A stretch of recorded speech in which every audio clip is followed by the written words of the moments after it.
이번 코너는 예리한 시선을 통해 MBC 프로그램을 낱낱이 파헤쳐보는 도마 위의 TV 시간입니다. 오늘 함께 만나볼 방송은 지난 12월에 첫 선을 보인 일일 드라마 첫 번째 남자입니다.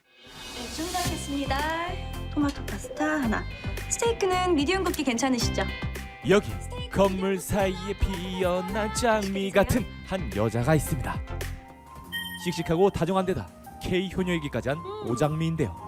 엄마한테 선물할 건데 뭐가 좋을까요? 이런 거 어떠세요? 오, 예쁘네요. 이거 포장해 주세요. 잠시 후 점중과는 180도 달라진 모습으로 백화점을 활보하는 장미. 아니 옷은 언제 갈아입었어? 아이고 시끄러워 죽겠네. 아이고 전화를 좀 받든가 끊든가. 전화 안 받는 건 내 자유인데? 어디다 대고 반말이야? 반말은 네가 먼저 했잖아. 지킬 앤 하이드도 아니고 설마 다중인격인가 싶던 그때 장미가 한 명이 아니라 두 명이었어? 아니야 엄마. 나 지금 집이야. 뭐야? 저 여자는 태연하게 거짓말도 잘하네. 도플갱어처럼 똑 닮은 둘에겐 과연 어떤 일이 있었던 걸까요? 때는 바야흐로 30년 전. 사랑에 푹 빠져 평생을 약속한 장미의 부모 수키와 동석. 아버지 다녀왔습니다. 하지만 둘의 사랑은 응원받지 못했는데요. 수키 씨 능력 있고 똑똑한 여자예요. 사법 시험도 1차 합격한 사람이라고요. 이 녀석아, 결혼은 가문과 가문의 결합이야. 예비 시월대의 반대에도 불구 수키는 새 생명을 품게 되고 임신입니다. 8주 차입니다. 동석 씨가 이 사실을 알면 기뻐하겠지? 아빠가 된다고 하면 동석 씨는 어떤 표정일까? 그런데 둘 앞에 더 큰 난관이 등장합니다. 바로 인기 연예인 채화영인데요. 오랫동안 짝사랑해온 동석의 결혼을 막기 위해 기사를 터뜨린 거였죠. 내 아이를 임신했다니. 최화영 씨, 당신이 뭐 성모 마리아라도 돼? 저번에 회식 후에 술에 취한 동석 씨를 내가 데려다 준 적 있잖아요. 그래서 나를 안으면서 수키란 이름을 부르던데 착각이었다고 변명하지 마세요. 한편 이 소식을 들은 수키는 큰 상처를 받고 동석을 떠나게 되는데 아가, 이제 너한테는 아빠가 없어. 그래도 괜찮지? 엄마가 잘 키워줄게. 아가. 졸지에 두 아이 아빠가 된 동석 역시 아버지에게 밉보여 유배를 떠나게 되고 내 숙인가 뭔가 천에 고아도 모자라서 이제 딴따라야. 얼마 후 충격적인 근황을 전하는데요. 드림백화점 부사장 마동석 씨가 모나코 해상에서 요트를 타다가 실종됐습니다. 목격자에 따르면 요트 주변에서 큰 폭발음 같은 소리가 들렸다는 증언도 나왔습니다. 화영은 이 틈을 노려 재벌과 일원이 되려는 큰 그림을 그립니다. 걔가 동석이 애란 걸 증명을 해라. 그럼 내가 널 며느리로 받아주마. 이 아이를 낳아서 동석 씨 아이라는 걸 반드시 증명하겠습니다. 그럼 아버님도 오늘 하신 말씀 제게 사과해 주세요. 그때 동석의 실종 소식을 듣고 찾아온 수키를 발견하는데요. 저 여자 정숙이잖아. 내가 동석 씨 아이를 가진 거야? 그날 밤 수키의 뒤를 쫓아온 화영.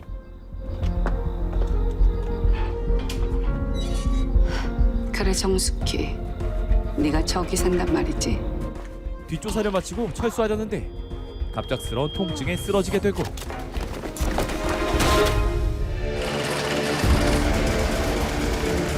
안타깝게도 이미 뱃속의 아기는 사망한 상태였습니다.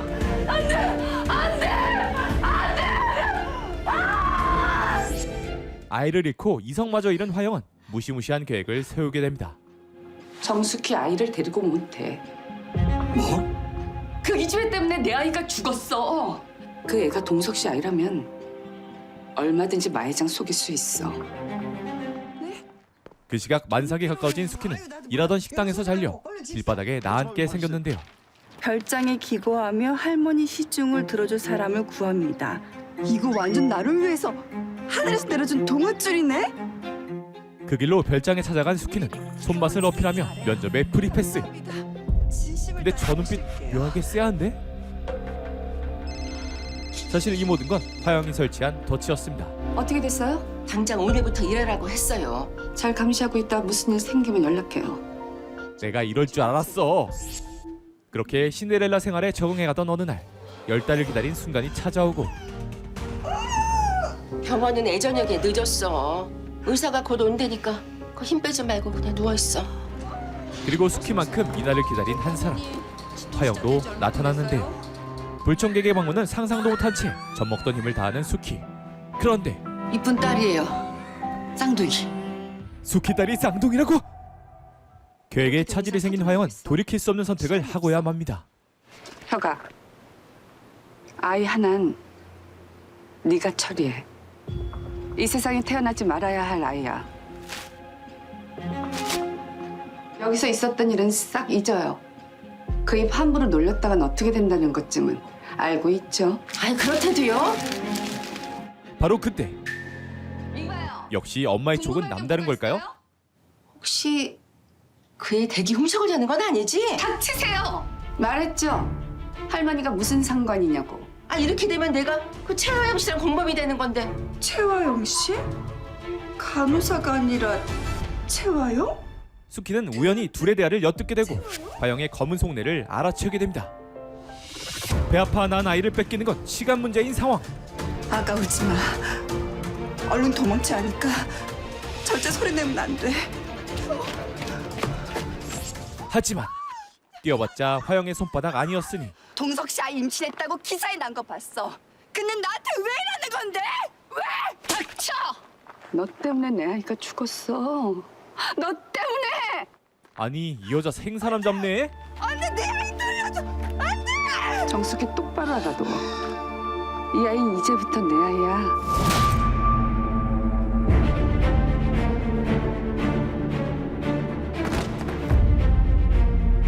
둘러 창고에 가둬.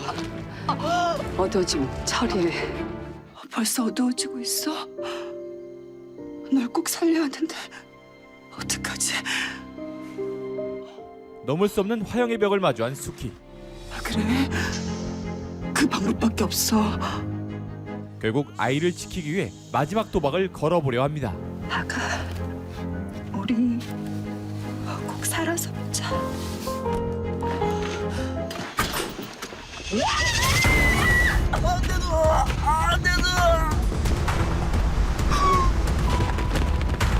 벼랑 끝에 몰렸지만 이마저 계획했다는 듯 결연한 수키. 오키토키야, 엄마 딸로 태어나게 해서 미안해. 그래도 제발 행복하게 잘 살아주렴. 정숙이가 절벽에서 스스로 몸을 날렸다고? 어차피 막다른 길이었어. 잘된 일일 수도 있어. 우리 손에 피를 안 묻혔잖아. 그래, 우린 떳떳해. 그렇게 수키의 아이를 제 자식인 양 위장한 화영은 당당히 마회장을 찾아갑니다. 아버님 손녀예요. 제가 낳은 동석 씨 딸이에요. 경사로운 소의 옥빈린 이의 이름이다. 어떠냐? 마설인. 너무 이쁜 이름이네요. 쌍둥이 동생이 마설인이 된 그때 남은 아이 앞에도 구세주가 등장하는데요. 바로 수키와 보육원에서 함께 자란 복길.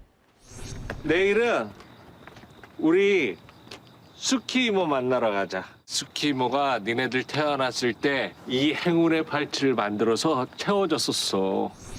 소식이 끊긴 수키를 찾아왔건만 수키는 없고 웬 아이만 있는 황당한 상황. 여기 왜 애가 있는 거야? 네 엄마 어디 갔어? 이거 수키가 떠주는 네잎클로버인데? 행운의 팔찌 덕에 신원을 증명하게 된 아이. 너희들에게 행운을 줄 거야. 아, 맞네. 수키가 낳은 애가 맞네. 무슨 일이 생겼구나 짐작한 복길은 수키 행적을 찾아 헤매고 예? 낚시하던 사람이 물에 빠진 여자 발견했다고요? 여자요? 생사를 헤매던 수키를 마주합니다. 믿으세요. 수키야, 너 또 임마. 너 이렇게 가면 부모도 없이 그간 온갖 서름 다 받고 살았는데 억울해서는 안 돼. 아 이렇게 억울한 쪽이 또 있나 싶던 찰나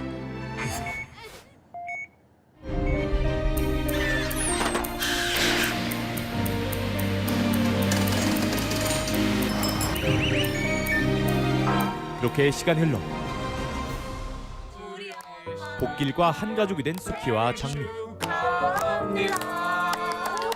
고생 끝 꽃길인가 했더니만 뭔가 이상한데요. 과연 수키에게 무슨 일이 있던 걸까요? 그 똑똑하고 총명했던 수키가 어쩌다가 저렇게 됐는지, 대체 누가 네 엄마를 저 지경으로 만들었는지 찾기만 해봐. 그리고 염원하던 호텔 대표가 된 화영. 이제는 자신의 딸이 된 서린을 등에 업고 오랜 기간 그려온 빅픽처를 실현하려 합니다. 서른이 정식 승기 발표 날짜를 앞당겨야겠어. 마서린이 나를 등에 업었는데 누가 감히 반대를 하겠어? 과연 두 쌍둥이 자매는 감춰진 진실을 파헤치고 장밋빛 인생을 맞이할 수 있을까요? 야망의 눈이 먼 여자의 악행과 그에 맞서는 여자의 복수극은 물론 현관에서 시작된 투닥투닥 로맨스. 어제 그 싸가지? 이 사람이 바로 그 첫 번째 남자? 그리고 자신의 목표를 위해 물불 안 가리는 인물들까지. 마서린, 내가 네 몸종이라고. 정말 꼭 해야겠다면 내가 할게. 넌 네 손에 피 묻히지 마. 쌍둥이 자매를 둘러싼 엎치락 뒤치락 단짠 매콤 서사가 펼쳐질 예정인데요.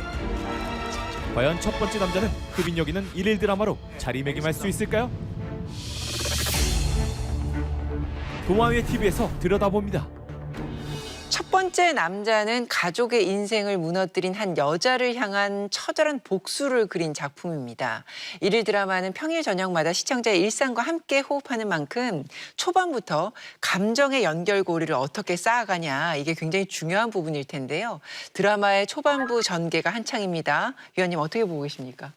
사실 과거에 일일극 하면 가족극에 좀 가까운 그런 장르가 많았는데, 최근에 일일극을 보면 이제 일상이 완전히 파괴된 세계에서 출발하는 복수극 장르가 주류를 차지하고 있거든요. 복수가 이제 이루어지는 순간 드라마가 끝나기 때문에 어떻게 보면 이제 주인공을 상대하는 그 악당의 악행에 의해서 이제 이야기를 끌고 나가는 그런 장르가 되어버렸거든요. 일단 첫 번째 남자의 서막에서 주인공의 어떤 전사를 우리가 설명하는데, 이 드라마는 거의 4회 넘게 좀 긴 시간을 할애해서 그 주인공의 과거사에 해당하는 부모 세대의 이야기를 그려내잖아요. 근데 이제 이것이 주인공이 실행할 복수를 위한 단순히 빌드업 기능만 하는 게 아니라 앞으로 반복될 그런 갈등 구도를 축약해서 보여주는 역할을 한다라는 거죠. 가령 이제 아기 납치를 두고 이제 화영과 수키 사이에 추격전이 벌어지는데, 이게 이후에 100회 넘게 반복될 그런 이야기의 갈등 구도에 추격판이나 다름이 없어요. 시청자들의 눈길을 사로잡는 데는 그만큼 좀 성공을 한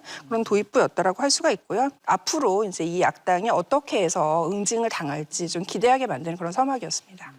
흥미로운 것은 이 전작과 비교하면 여성 욕망과 의지가 조금 더 노골적으로 드러난 측면이 있는 것 같아요. 가령 이제 두 번째 남편과 세 번째 결혼은 도입부가 비슷했는데, 행복한 가정이 있었고 아이를 낳고 남편이랑 잘 살고 있었는데 갑자기 다른 남자가 등장을 해서 남편을 빼앗아가고 그 과정에서 아이도 잃고 이러면서 이제 복수를 시작하게 되는 그런 이야기도 진행되는데요. 그런데 이 첫 번째 남자 같은 경우는 일단 주인공이 빼앗길 남편이 없어요, 아직. 그렇기 때문에 남편을 빼앗는 그런 불륜 스토리로 시작되는 것이 아니고, 또 화영 같은 경우에도 물론 이제 마동석이라는 재벌 후계자를 노리는 느낌은 있지만 이 남자보다는 지위에 집착하는 악인으로 그려지고 있어요. 이전 작품하고 비교해 보면 여성을 이제 어머니나 아내로 정의하기보다는 그 자체의 욕망, 지위를 차지하고 싶다, 기업을 차지하고 싶다, 이런 면에서 약간 전작과 성격이 조금 다른 부분이 있다라고 느껴졌습니다. 그리고 이제 아직 초반이긴 하지만 이제 많은 시청자들이 짐작하듯이 이제 쌍둥이 자매가 출생의 비밀을 알게 되면 둘의 신분이 바뀔 것 같다, 이런 식으로 이야기가 진행될 거라고 짐작을 하고 있는데요. 똑같은 부모 밑에서 태어난 쌍둥이라도 환경에 따라서 다른 성격이 나타나고 뒤바뀐 역할 수행을 보여주면서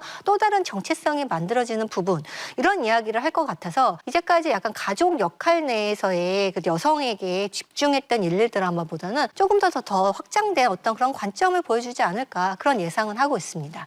윤석 작가의 아내의 유혹이 등장하면서 이 속도와 자극이라는 게 완전히 그 이전과 이후로 나뉠 정도로 높아졌거든요. 첫 번째 남자 역시도 결국에는 출생의 비밀, 복수극이라는 키워드로 묶일 수 있는 좀 전형적인 그런 일일 드라마가 아닐까 싶어요. 결국에는 이 화형의 악랄함을 굉장히 강조해서 제가 언제 어떻게 망할 것인가를 시청자들이 기대하게 만드는 그런 빌드업이었다고 생각하거든요. 그래서 저는 어떤 서사적인 부분에서 이제 좀 변주들이 있을 수 있다 하더라도 이런 정서나 자극은 크게 다르지 않을 거라고 생각합니다. 결국에는 이제 장미의 복수와 화형의 파멸이 뭐 느리냐 빠르냐 현재까지는 무엇을 상상하든 딱 그만큼만 보게 됐던 초반부가 아닌가 싶습니다. 이번에는 캐릭터에 대한 이야기를 해볼게요. 이 운명의 장난으로 삶이 엇갈린 쌍둥이 자매 장미와 설인, 그리고 그들의 인생을 뒤바꾼 화형까지 세 인물이 극의 중심 서사를 책임지고 있습니다. 또 여기에 백호, 준호 형제, 홍주 등 얽히고 설켜있는 이 관계를 만들어내는 인물들이 함께 그려지고 있는데요. 자, 그중에 앞으로의 활약이 가장 기대된다, 이런 캐릭터를 꼽아주시면요. 아무래도 여자 주인공 장미에게 초점이 갈 수밖에 없는데요. 이 드라마에서는 서로 다른 개성을 가진 쌍둥이 자매 장미, 설인의 1인 2역을 하고 있어요. 장미는 생활감이 있고 씩씩하고 가족을 위하는 마음이 깊고, 설인 같은 경우에는 약간 현실 감각이 없고 아나무인인 어떤 재벌 상속녀라고 하는 그런 캐릭터를 갖고 있는데, 추후에 이제 만약에 장미가 설인의 역할을 하게 된다면 이것을 어떻게 해낼지, 그 부분이 아무래도 흥미로운 포인트라고 할 수가 있겠죠. 또 그리고 지금 인물 관계도를 보게 되면은 인물 관계도의 호감 방향이 표시가 되어 있는데, 설이는 지금 자신의 호텔에서 셰프로 일하는 준호를 좋아할 것이고, 준호는 장미를 좋아하고, 장미는 준호의 동생인 백호를 좋아하는 그런 일방향적인 이런 어떤 복잡한 삼각관계가 되고 있어요. 이런 것도 이제 장미가 그 중간에 서서 어떠한 관계를 만들어낼지, 이것도 이제 일일 드라마에서는 굉장히 중요한 포인트라고 할 수가 있죠. 이 장미가 갖고 있는 여러 가지 그런 동기 중에서 셰프를 꿈꾼다는 게 있잖아요. 근데 이 인물이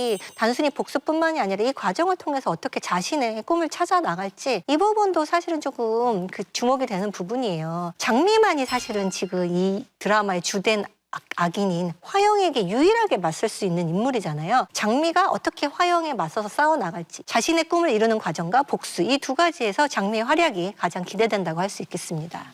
저는 이제 그 장미와 이제 대립상을 이룰 그 인물이 이제 화형과 홍주가 저는 좀 흥미롭게 생각이 되는데, 우선 장미의 현재 가장 강력한 대립구도 대상이 화형인데, 사실 화형은 이제 같은 남자들 사이에도 연적이라기보다는 윗세대죠. 수키와의 연적이었었는데 현재로서는 이제 장미의 가장 강력한 대립상으로 지금 만들어져 있는데, 물론 이제 이런 드라마에서 이제 윗세대가 뭐 악역, 최종 복수로 등장하는 경우는 있지만은 이런 여성 간 대립에서 다른 세대가 중심 갈등을 이루는 케이스가 그렇게 좀 많지는 않았던 것 같아요. 그래서 그런 부분에서 좀 흥미로운 변주가 일어날 수 있는 지점이 아닐까 싶고, 홍주도 좀 이런 전형적인 대립구도를 벗어나 있다고 생각하는 것이, 홍주는 설인에 대해서는 자신을 먼저 괄시한 이런 문제 때문에 막 질투하고 미움을 가지고 있는데, 그 분노들이 어떻게 좀 튈 것인가, 이런 부분이 좀 흥미로운 인물이거든요. 동시에 이제 지금 홍주 어머니인 산월이 화형의 시아버지인 마회장과 관계가 어떻게 진척되느냐에 따라서 화형에게도 어떤 영향을 미칠 것이냐라는 부분에서 앞으로 좀 예측 불가능성이 만들어질 수 있을 만한 그런 구도가 아닐까 싶습니다.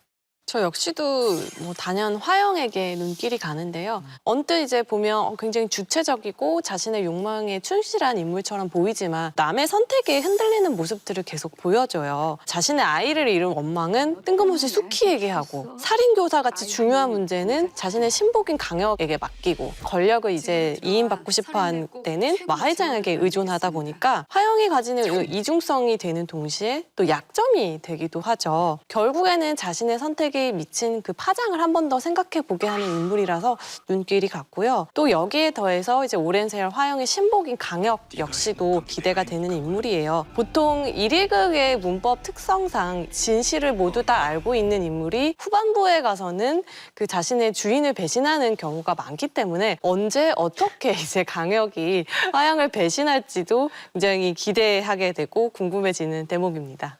저는 되게 흥미로운 인물들이 이제 백호, 준호 형제인 것 같아요. 예. 이 여주인공의 복수를 같이 돕는 그런 협업하는 입장으로서 남주인공 백호가 그런 역할을 해줄 텐데, 여기에 또 준호라는 형제가 있거든요. 그래서 그 장미와 설인의 자매 구도와 함께 백호와 준호의 형제 관계가 대칭 구도로 긴장감을 주는데, 이들이 또 러브라인으로 엮여 있어요. 앞으로 이런 장미와 설인이 분명히 어떤 위치를 바꾸는 순간 순간이 올 텐데 그렇다라고 한다면은 이 정해진 사랑의 화살표가 다시금 이렇게 꼬이게 되는 순간이 오잖아요. 그런 측면에서 이 형제 갈등 구도를 앞으로 이제 장미와 설인의 위치 바꾸기에 따라서 다시 이제 이 이야기에 변주를 줄 수 있는 그런 요소로서 굉장히 활용도가 높다라고 생각을 하고요. 또 여기에 이 형제들이 붙인 남봉이라는 캐릭터가 등장을 하게 되는데요. 화영과의 러브라인이 이제 예고가 돼 있더라고요. 그래서 앞으로 가정이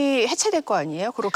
그렇게 된다라면은 뭔가 이렇게 화영을 향한 그 장미의 복수 구도에 백호도 약간 동기 같은 것들이 생길 것이고 앞으로 굉장히 이들이 좀 기능성에 있어서 유동적으로 활약을 할 여러 방향으로 좀 열려있는 인물이다.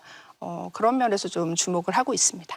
이게 등장인물이 워낙 많다 보니까 지금 위원님들께서도 다양한 캐릭터들을 다 언급을 해주셨는데 그중에서요 1인 2역을 맡은 함은정 씨는 빠른 전개 속에서 인물들이 가진 비밀들이 풀리기 때문에 눈을 뗄 틈이 없다 막 이렇게 얘기를 하기도 하더라고요. 실제로 초반 전개를 보면요 사건이 매우 빠르게 전환되고 또 인물 간의 갈등이 복잡하게 얽히면서 1일 드라마 그 특유의 긴장감이 곳곳에서 드러나고 있습니다. 자, 그러면 이런 장르의 매력을 가장 잘 살린 장면 또 아쉬운 장면 각각 좀 꼽아주시죠. 네, 1위 드라마의 매력이라고 한다면 이제 성인이 된 쌍둥이 자매가 이제 처음 마주치는 그 장면을 꼽을 수 있을 것 같아요. 5회 말미와 예고편에서는 두 사람이 서로 바로 알아보는 것처럼 연출이 되었었거든요. 그래서 벌써 이렇게 빨리 만나다니 신선하다라고 생각을 했는데 정작 6회에서는 핸드폰 때문에 서로 보지 못하고 다시 한번 그 둘이 만나는 순간이 이제 유해되면서 지나가거든요. 현재에서 최대한 진실이 밝혀지는 것을 늦추기 위해서 만날 듯 말 듯, 알아볼 듯 말 듯한 상황들을 계속해서 자주 던져주면서 극 자체의 긴장감도 이제 높여주는 거죠. 1위 드라마의 전략을 굉장히 잘 보여주는 순간이었습니다.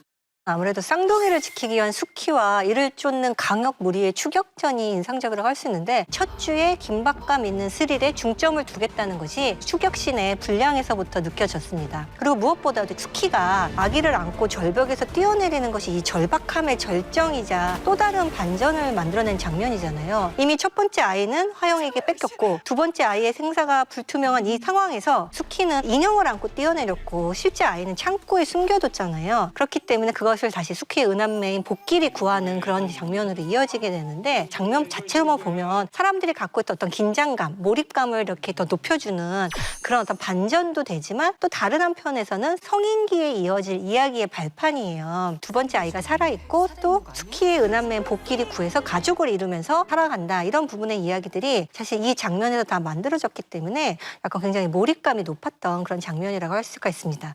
저는 이런 1일 드라마에서의 매력이라고 하는 거는 제작비를 몇백억을 쓴 OTT 드라마에서 볼 수 없는 굉장히 뜬금없는 장면들의 등장이라고 생각하거든요. 가령 아이들을 데리고 도망가는 그 추격신의 숙희가 이제 그 강혁 무리한테 이제 고춧가루를 뿌리면서 그 탈출하는 장면이 순간 임팩트가 굉장히 강렬했던 것 같아요. 고춧가루 공격을 받은 건달 캐릭터들은 사실 단역 중에 단역이잖아요. 근데 그 와중에도 정말 내 눈 하면서 굉장히 혼신의 리액션을 펼치거든요. 그래서 저는 밈이 하나 나왔구나라는 생각하면서 봤었던 것 같고 약간 아쉬웠던 거는 초반에 화영이 숙희를 따서 달동네 계단까지 쫓아갔을 때 저 몸을 이끌고 저까지 갔을 때 뭔가 사달이 나겠구나. 거기서 유산을 했고 그리고 이제 숙희가 죽을 뻔했잖아요. 살아나는 순간 바로 생각했죠.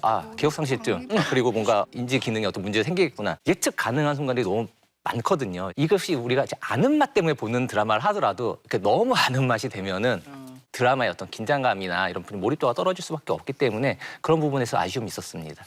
작가가 배치해둔 그런 1일극의 어떤 장치들이 어떻게 극 속에서 최대한 성공적인 제 임무를 완수하느냐 그게 굉장히 중요한 포인트인데 그런 임무를 잘 완수한 장면 중에 하나가 저는 2회에 이제 화영의 집에 마 회장이 급작스럽게 방문을 하는 장면이라고 생각을 하거든요. 화영은 거짓 임신을 연기하고 있는 상황이었고 와인을 마시고 있었는데 갑자기 예고 없이 마회장이 들이닥쳤기 때문에 허둥지둥 치우다가 병과 그 유리잔을 깨뜨리게 되는데 그 조각들의 파편들을 이제 감춘 순간에 이제 마 회장이 집 안으로 오죠. 그리고 하필이면은 파편 조각이 숨겨져 있는 소파에 앉아서 화영의 속도 모르고 여러 가지 이제 이야기를 하는데 화영은 이제 본인의 모든 것이 여기서 들통이 날까봐 이제 조마조마한 상황이잖아요. 1일극에서 대부분 어떤 악행의 속도는 굉장히 빠르고 복수는 느리기 때문에 그 속도의 격차를 악행을 벌인 악당이 스스로 어떤 자승자박하는 그런 순간으로 시청자들의 긴장감을 유발을 하거든요. 그런 1일극의 전략을 잘 보여준 장면이었습니다. 자, 그럼 마지막으로 앞으로의 방향성에 대해서 이야기를 좀 나눌까 하는데요. 일일 드라마는 대중에 가장 가까운 곳에서 일상을 공유하는 장르입니다. 한편으로는 자극적인 설정이라는 소위 막장의 굴레에서 자유롭지 못한 것도 사실이죠. 자, 그렇다면 이 첫 번째 남자가 이 한계를 좀 넘어서 여운이 남는 작품이 되기 위해서는 좀 어떤 방향으로 가야 될까 의견 주시면요. 첫 번째 남자가 일일 드라마의 한계를 넘으려면 어떻게 하는가. 이 보수적인 이데올로기에 대해서 어떻게 이야기할 것인지 생각을 해보자라는 거죠. 근데 물론 이 작품도 근본적으로는 마 회장의 진짜 핏줄인 설인과 장미만이 회사를 물려받아야 한다. 그런 전제하에서 진행되기 때문에 이것을 궁극적으로 반박하기는 어려울 거라는 생각은 해요. 또한 이제 이 복수가 물론 중요하죠. 사실 이제 일일 드라마가 120회 정도 되다 보니까 중간에 보면 분량을 늘리기 위해서 속고 속이는 에피소드가 계속 나오거든요. 근데 시청자들이 조금 더 좀 질리게 되는 경향이 있어요. 그때 그 주인공의 성장과 합당한 법적 정의를 이루는 결말로 이렇게 어떤 방향성을 보여줄 때 그래도 이 일일 드라마는 어떤 일종의 성취가 있는 드라마다 이렇게 평가할 수 있는 것 같습니다. 그런 의미에서 앞으로의 뭐 관전 포인트는 조금 뻔하게 들리기는 해도 장미가 어떻게 화영에 대항해서 그의 음모를 밝혀낼지 그리고 또한 장미가 뭐 재벌딸로서 위치를 차지한다기보다는 셰프로서의 자신의 꿈 그리고 자기가 갖고 있는 어떤 사랑에 대한 감정, 가족을 어떻게 지켜나갈지 이런 부분이 중점이 되지 않을까라는 생각이 듭니다. 이 첫 번째 남자 같은 경우에도 이야기의 출발부터가 인간의 어떤 존엄적인 가치라는 것이 출신과 배경에 의해서 달라지는 그런 되게 폭력적인 그런 현실에서 출발한 이야기잖아요. 사실 화영이 악당이긴 하지만은 모든 이야기의 최종 근원은 마대창 회장이죠. 마대창이라는 인물이 초반에 동석의 결혼을 두고 그럼 뭐 천혜고와 딴따라 이런 천박한 사람들과는 절대 결혼해선 안 된다라고 이야기를 하잖아요. 근데 정말 거기에서 동석이 숙희랑 결혼을 했으면 시작되지도 않았을 이야기인데 이 마대창이라는 인물의 그런 어떤 굉장히 특권적이고 계급의식 같은 것들이 초래한 그런 비극이라는 게 이야기의 출발선이고요. 근데 이제 현재까지 갈등 구도를 보면은 재벌의 피를 이어받은 선한 친자 주인공과 또 그 자리를 위협하는 어떤 하위 계급 악당과의 대결 구도로 그 이야기가 흘러갈 것이기 때문에 그런 면에서 사실 이야기의 방향성이 크게 달라질 것 같지는 않지만 어떤 특권의식으로 똘똘 뭉친 그런 상류 추형들을 좀 이렇게 풍자하고 이런 기능은 작가가 얼마든지 할 수 있다라는 거죠. 그리고 이제 그 쌍둥이 자매라는 설정이 물론 되게 기능적인 설정이긴 하지만 이게 그래도 계급이 뒤바뀌는 그런 설정을 통해서 예정되는 그런 구도를 살짝 이렇게 흔들 수 있는 그런 변수가 있을 수도 있지 않을까. 이런 쌍둥이 자매의 서사가 앞으로 굉장히 중요한 관전 포인트인 동시에 살짝 이 드라마의 어떤 또 다른 서사적인 가능성을 보여주는 그런 순간이 되지도 않을까라고 생각을 하고 있습니다. 이 현재까지 첫 번째 남자에서 드러나는 이제 여성의 욕망이라고 한다면 흔히 상향혼으로 불리는 결혼을 통한 신분 상승이고 일단 화영부터가 동석에게 접근해서 권력을 취하려고 했고 또 그게 성공했죠. 그리고 홍주의 어머니인 산월 같은 경우에도 홍주가 나는 왜 금수저를 갖지 못했느냐라면서 엄마가 뭐 좀 어떻게 좀 해봐 하니까 이제 바로 마 회장을 유혹하려고 하거든요. 이게 참 여성이 주체가 되고 여성 캐릭터들이 전반에 나서는 이 드라마임에도 불구하고 더 나아간 이야기가 되지 못하는 명확한 한계가 바로 여기에 있고 이 지점을 넘어설 필요가 있어 보이는데요. 그래서 이제 이야기가 자녀 세대로 넘어왔을 때 자립심이 강한 장미를 통해서 그 전반의 분위기가 어떻게 달라질지 지켜보게 되고요. 이 장미가 복수의 과정에서 남성이나 결혼을 이용하는 게 아니라 자기가 가지고 있는 그 자산과 기질을 어떻게 활용해서 위기를 헤쳐나갈지가 관전 포인트가 될 것 같습니다. 단순한 복수와 갈등의 반복을 넘어서 뒤틀린 욕망 속에서 잃어버린 인간다움을 어떻게 찾아가는지 그 섬세한 심리적 변화의 과정을 지켜보는 것이 어쩌면 가장 중요한 관전 포인트가 될 것 같습니다. 이제 막 120부작이라는 대장정의 문을 연 첫 번째 남자는 앞으로 복수와 욕망 그리고 사랑과 배신이 촘촘하게 얽힌 파격적인 서사를 본격적으로 펼쳐낼 예정인데요. 평일 저녁마다 시청자의 안방을 찾아가는 만큼 일일 드라마 특유의 흡입력 있는 전개와 과몰입의 재미를 보여주길 기대합니다.